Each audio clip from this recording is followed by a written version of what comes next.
പുതിയ ഒരു വീഡിയോയിലേക്ക് സ്വാഗതം. നമ്മുടെ യാത്ര ഇന്ന് എത്തി നിൽക്കുന്നത് കണ്ണൂർ ജില്ലയിലെ തലശ്ശേരിയിലെ പുരാതനമായ ഒരു മുസ്ലിം ജുമാഅത്ത് പള്ളിയിലാണ്. 300-ലധികം വർഷം പഴക്കമുള്ള ഈ ജുമാ മസ്ജിദിന്റെ നടത്തിപ്പ് ആദ്യകാലം മുതൽ തന്നെ തലശ്ശേരിയിലെ പ്രധാന കുടുംബമായ കെ.ഇ. കുടുംബത്തിനാണ്. ഈ പള്ളിയുടെ കീഴിലായി തന്നെ മറ്റു 4ഓളം പള്ളികളുമുണ്ട്. ഇതിന്റെ എല്ലാം നടത്തിപ്പ് കെ.ഇ. കുടുംബം തന്നെയാണ്. തലശ്ശേരിയിലെ പ്രമുഖ വ്യാപാരിയായിരുന്ന ചൊവ്വക്കാരൻ മൂസ എന്ന മൂസക്കാക്കയാണ് 1806 ഈ പള്ളി നിർമ്മിച്ചത്. ഓടത്തിൽ പള്ളി എന്ന പേരിൽ അറിയപ്പെടുന്ന ഈ പള്ളിക്ക് ആ പേര് വരാൻ കാരണം ബ്രിട്ടീഷുകാരുടെ അധീനതയിലുണ്ടായിരുന്ന ഷുഗർ ഓട, അതായത് കരിമ്പിൻ തോട്ടത്തിലാണ് ഈ പള്ളി നിർമ്മിച്ചത്. ഓടം, അതായത് തോട്ടം എന്ന വാക്കിൽ നിന്നാണ് ഓടത്തിൽ പള്ളി എന്ന പേര് വന്നത് എന്ന് കരുതപ്പെടുന്നു. പ്രകൃതിയുമായി വളരെയധികം ഇണങ്ങി നിൽക്കുന്നതും ശാസ്ത്രീയവുമായ കേരളത്തിന്റെ തനത് വാസ്തുവിദ്യാ രീതിയായ തച്ചുശാസ്ത്ര ശൈലിയിലാണ് ഈ പള്ളി നിർമ്മിച്ചിട്ടുള്ളത്.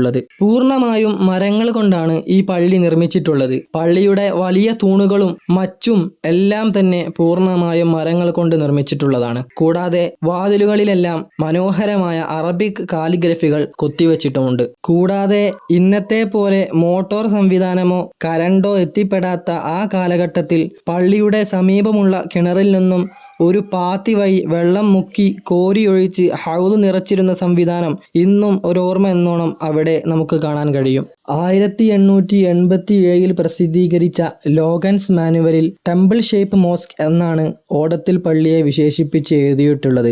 ആ കാലഘട്ടത്തിൽ ഉണ്ടായിരുന്ന അമ്പലങ്ങളുടെ അതേ ഒരു മാതൃകയിലാണ് ഈ പള്ളിയും നിർമ്മിച്ചിട്ടുള്ളത്. പള്ളികളിൽ വെള്ളിയാഴ്ച ജുമുഅ ഖുതുബക്ക് ഉപയോഗിക്കുന്ന മിമ്പറും നിസ്കാരങ്ങൾക്ക് വേണ്ടി ഉപയോഗിക്കുന്ന മിഹ്റാബുമെല്ലാം ഇപ്പോഴും പഴയ കാലത്ത് ഉള്ളത് തന്നെയാണ്. മറ്റു പല പള്ളികളിലും ഇവകൾ പുതുക്കി പണിഞ്ഞെങ്കിലും ഇന്നും ഈ പള്ളിയിൽ ഇത് നിലനിർത്തിപ്പോരുന്നു. പള്ളിയുടെ 2ാം നിലയിലേക്കുള്ള കോണി പൂർണ്ണമായും മരങ്ങൾ കൊണ്ട് നിർമ്മിച്ചിട്ടുള്ളതാണ്. പള്ളിയുടെ മുകൾ നില തച്ചുശാസ്ത്ര ശൈലിയിൽ നിർമ്മിച്ചതുകൊണ്ട് തന്നെ ധാരാളമായി പ്രകാശം ഉള്ളിലേക്ക് കടക്കുന്നതും വായുസഞ്ചാരം നല്ലപോലെ നടക്കുന്ന ഇടവുമാണ്. കൂടാതെ പള്ളിയുടെ മേൽക്കൂര ഓടുകൾ വിരിക്കുന്നതിന് പകരം പൂർണ്ണമായും ചെമ്പു തകിടുകൾ വിരിച്ചാണ് പള്ളിയുടെ മേൽക്കൂര അലങ്കരിച്ചിട്ടുള്ളത്. കൂടാതെ മലബാറിൽ ആദ്യമായി ഒരു പള്ളിയുടെ മുകളിൽ സ്വർണം പൂശിയ താഴികക്കുടങ്ങൾ സ്ഥാപിക്കുന്നത് ഈ ഓടത്തിൽ പള്ളിയിലാണ്. കെ.ഇ. കുടുംബത്തിന്റെ മേൽനോട്ടത്തിലുള്ള ഈ പള്ളിയിൽ കെ.ഇ. കുടുംബങ്ങളിൽ നിന്ന് മരണപ്പെട്ടവരെ മാത്രമാണ് അടക്കം ചെയ്യാറുള്ളത്. കേരള പൈതൃക സ്മാരകത്തിൽ ഉൾപ്പെടുത്തിയ ഈ ഒരു പള്ളി തീർച്ചയായും നമ്മൾ ഓരോരുത്തരും കണ്ടിരിക്കേണ്ടതാണ്. ഇത്തരത്തിലുള്ള വീഡിയോകൾക്കായി